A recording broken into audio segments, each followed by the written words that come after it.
Hello everyone.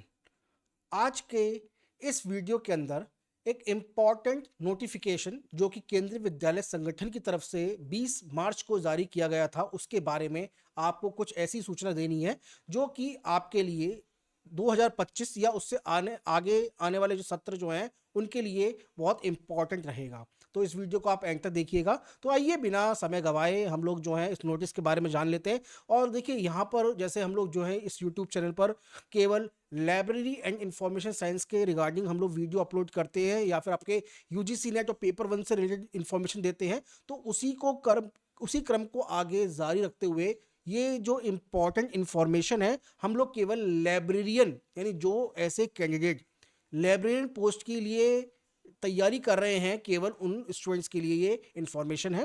Okay, तो ये notice जो है 20 मार्च को जारी किया गया था। आज यानी 23 मार्च है, ऑलमोस्ट 3 दिन हो चुके हैं। तो इस वीडियो को मैं रिकॉर्ड कर रहा हूँ और आज ही हम लोग जो है इस वीडियो को अपलोड कर देंगे। तो आप देख सकते हैं ये नोटिस जो है केंद्रीय विद्यालय संगठन की तरफ से, थोड़ा नोटिस में जो उसका फॉन्ट है वो थोड़ा सा उसका पिक्सल फटा हुआ है क्योंकि ये वही नोटिस है एज इट इज जो कि उनकी वेबसाइट पर अवेलेबल है। तो इसके अंदर हम लोगों ने कोई भी छेड़खानी नहीं की है, एज इट इज जो है आपके सामने हम इसको लेके आए हुए हैं। ठीक है, तो देखिए अगर आप देखें इसको तो इस नोटिस के अंदर 23 मार्च की डेट दी गई है और इसके अंदर हम लोग देखें तो ये जो सब्जेक्ट है ये रिक्रूटमेंट यानी जो ऐसे रिक्रूटमेंट जो कि अभी 2025 या उसके आने वाले सत्र में किए जाएंगे उनके रिगार्डिंग है। तो ये रिक्रूटमेंट रूल है teaching and non teaching post के लिए और जो कि केंद्रीय विद्यालय संगठन की तरफ से जारी किए गए हैं। और ये जो रिक्रूटमेंट है रिवाइज है यानी अब जो भी इनकी नियुक्ति प्रक्रिया होगी वो नियुक्ति प्रक्रिया इसी नोटिस के रिगार्डिंग यानी इसी नोटिस के मद्देनजर रखते हुए होगी। तो यहाँ पर आप देख सकते हैं कि जितने भी teaching and non teaching post के लिए जो कैंडिडेट तैयारी कर रहे हैं ये नोटिस जो है उन स्टूडेंट्स के लिए है। आइए अब हम लोग जो है अगला पॉइंट पे जाते हैं। तो देखिए आप इसको हिंदी में भी देख लीजिएगा। केंद्रीय विद्यालय संगठन में शैक्षिक एवं गैर शैक्षिक कर्मचारियों की भर्ती के लिए जो नियम प्रणाली है वो यही बता रहा है, ये उसके बारे में नोटिस बता रहा है। अब आगे हम लोग देखते हैं कि देखिए यहाँ पे TGT, PGT, principal, vice principal और सभी पोस्ट के लिए जो भी चेंजेस किए गए हैं वो यहाँ पर दिए गए हैं। तो हम लोग जो है डायरेक्ट अपना पॉइंट यानी हम लोग लाइब्रेरियन की आपको बारे में इंफॉर्मेशन दे रहे हैं।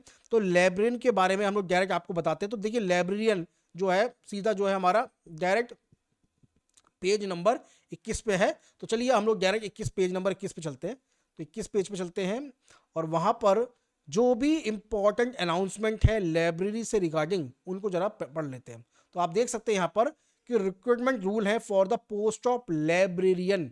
तो देखिए यहाँ पर अगर आप देखें तो ये लाइब्रेरी पोस्ट के लिए किया गया है। अब देखो नंबर ऑफ पोस्ट कितनी है, नंबर ऑफ पोस्ट देखो तो 1321 पोस्ट जो हैं 2024-25 तक रिक्त थी यानी बहुत ज़्यादा पोस्ट होती है। और जब भी कोई रिक्रूटमेंट अब निकलेगा केवीएस के अंदर वो लाइब्रेरियन पोस्ट के लिए काफ़ी सारी नियुक्ति आप लोगों के लिए आएंगी। तो आप लोगों को मैं अभी से बता रहा हूँ जो स्टूडेंट ने तैयारी करना स्टार्ट नहीं किया है भाई लाइब्रेरियन की पोस्ट के लिए आप प्लीज़ करना स्टार्ट कर देना क्योंकि जब भी इसका नोटिफिकेशन निकलेगा, क्योंकि अभी देखो केवल रिक्रूटमेंट रूल्स के बारे में बताया गया है, इसके बारे में इसकी जो मतलब कितनी सीट खाली है ये उन्होंने बता दिया है। बट अभी ये एप्लीकेशन फॉर्म नहीं है, आपका जो आवेदन भरने की जो तिथि है वो अभी आगे आने वाली है, वो अभी आई नहीं है। ओके, तो 1321 जो है 2024-25 तक जगह खाली हैं। अब ये जो पोस्ट है ये आपकी ग्रुप बी की पोस्ट है। ठीक है, अब यहाँ पर 3 लेवल पर जो है लेवल मैट्रिक्स है, लेवल 7, लेवल 8 और लेवल 10। और बात आती है कि एज लिमिट कितनी होगी। तो देखिए जो भी कैंडिडेट जो है 35 साल 35 साल तक की उम्र है वो इस फॉर्म को फिल कर सकता है, मतलब आगे इनके फॉर्म को फिल कर सकता है। बट कुछ आयु में कुछ छूट भी दे रखी है।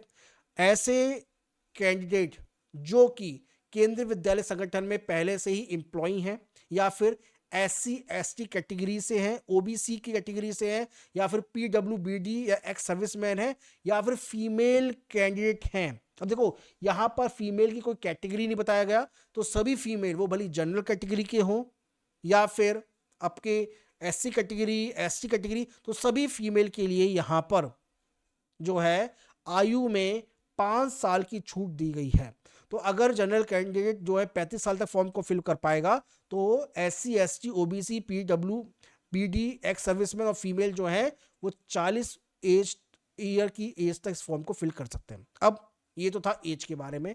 अब एक और इंपॉर्टेंट इंफॉर्मेशन जो कि बहुत इंपॉर्टेंट है, अब इसका एजुकेशन क्वालिफिकेशन क्या रहेगा ये और जरा हम लोग आपके साथ डिस्कस कर लेते हैं। देखो एजुकेशन क्वालिफिकेशन की अगर हम बात करें तो असेंशियल एजुकेशन क्या होनी चाहिए, बैचलर डिग्री होनी चाहिए या तो लाइब्रेरी साइंस के अंदर या फिर लाइब्रेरी एंड इंफॉर्मेशन साइंस के अंदर। तो देखो दो सब्जेक्ट होते हैं आपके, एक तो लाइब्रेरी साइंस होता है, एक होता है लाइब्रेरी एंड इंफॉर्मेशन साइंस। दोनों जो है आपके लाइब्रेरी पोस्ट के लिए वैलिड रहते हैं। आपकी बैचलर डिग्री अगर यहाँ से आपने कर रखी है लाइब्रेरी साइंस से या फिर लाइब्रेरी एंड इंफॉर्मेशन साइंस से, तो आप जो है इस फॉर्म को मतलब लाइब्रेरी की पोस्ट को आगे केवीएस की फॉर्म केवीएस के अंदर आप फिल कर सकते हैं। आपके मार्क्स कम से कम 50% होने अनिवार्य हैं।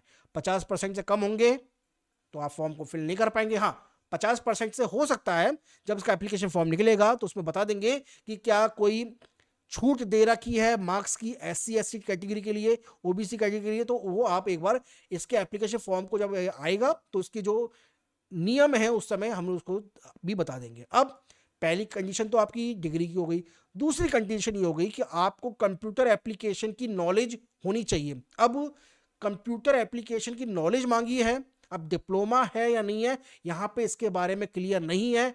एप्लीकेशन फॉर्म जब आएगा तब वहाँ पे पता हमें देखना पड़ेगा, बट अभी तक केवल कंप्यूटर एप्लीकेशन के बारे में उसकी नॉलेज के बारे में यहाँ मेंशन किया गया है, किसी भी तरह का डिप्लोमा के बारे में यहाँ कोई डिस्कशन नहीं किया गया। अब इसके अलावा ऐसे विद्यार्थी, ऐसे कैंडिडेट जिनको हिंदी और अंग्रेजी भाषा के अंदर कार्य कर सकते हैं, दोनों लैंग्वेज में, हिंदी में भी और अंग्रेजी में भी, तो वो जो है लाइब्रेरी पोस्ट को भर सकते हैं। ठीक है, अब देखो यहाँ पर कोई भी बाकी तो ऐसी कोई इंपॉर्टेंट इंफॉर्मेशन नहीं है, बट यहाँ पर मैं आपको बता देता हूँ कि जब भी आपकी भर्ती होगी तो स्टार्टिंग के 2 साल जो हैं आपके वो प्रोबेशन पीरियड के होंगे। तो स्टार्टिंग के 2 साल तक आपको आपके कार्य को एक तरीके से देखा जाएगा केवीएस की तरफ से।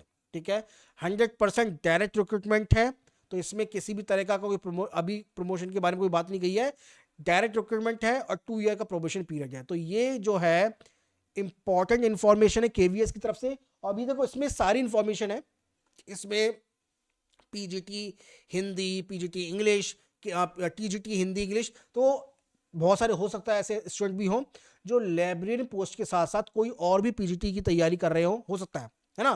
तो वो जब आप फॉर्म निकलेगा तब आप एक बार इसको चेक कर लीजिएगा। ओके, तो मेरी तरफ से आपको मैंने पूरी इंफॉर्मेशन इसके बारे में बता दी कि आपके पास बैचलर डिग्री होनी चाहिए लाइब्रेरी साइंस की।